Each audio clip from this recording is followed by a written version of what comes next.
زندگی گزار رہے ہیں۔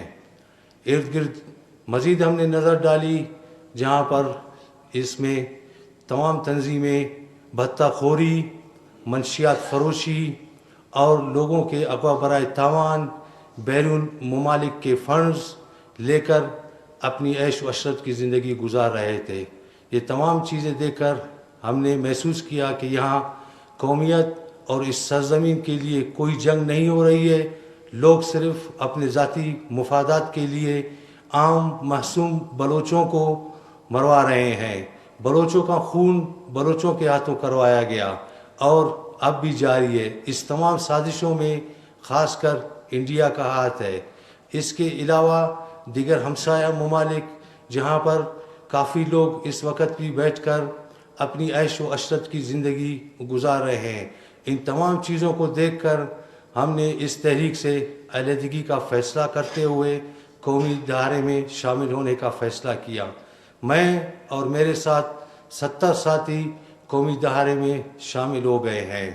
اس کے علاوہ جہاں تک میں یہ کہوں کہ لوگوں کو صرف اور صرف ایک ہی ضلع میں آواران میں 2014 میں ایک ہی تنظیم نے 155 ایسے معصوم اور عام بلوچوں کا خون بہایا جن کا کوئی قصور نہیں تھا، جنہوں نے صرف اور صرف بھتہ دینے سے انکار کیا تھا۔ اسی طرح جتنی یہ تقریباً 20 سالوں سے تحریک چل رہی ہے، اس 20 سالوں کے دوران ہزاروں ایسے بلوچ ہیں جن کو ناحق قتل کیا گیا ہے۔ ظلم کی ایک بہت بڑی لمبی داستان ہے، اگر اس کا کچھ بھی حصہ میں یہاں بیان کروں تو لوگوں کے رونگٹے کھڑے ہو جائیں گے۔ یہ لوگ صرف اور صرف بیرون ایجنڈوں پر کام کر رہے ہیں، جیسا کہ شہید جنرل سرفراز کا ہیلی کریش ہوا جو کہ ایک تکنیکی خرابی تھی جس کا میں خود چشمدید گواہ ہوں۔ اس کے بعد براس نے اس کی ذمہ داری لی جو کہ صرف اور صرف انڈیا کے کہنے پر، اور انڈیا سے پیسے لے کر وہ یہاں پر اپنے ہی بلوچوں کا خون بہا رہے ہیں۔ اس کے علاوہ ہمارے جو ساتھی سرمچار اس دنیا میں اب نہیں رہے ہیں، ان کے خاندانوں کی جو حالت زار ہے، خاص کر جتنے لوگ ہمسایہ ممالک میں بیٹھے ہوئے ہیں وہ درپدر کی زندگی گزار رہے ہیں، میں انہیں بھی دعوت دوں گا کہ وہ بھی آئے، اور ریاست سے بھی میں اپیل کرتا ہوں کہ ان کے لیے بھی راہ ہموار کی جائے۔ اس کے ساتھ اس تحریک میں خواتین کا استعمال کیا جا رہا ہے، اس جنگ کو خواتین کو اس جنگ میں دھکیلا جا رہا ہے۔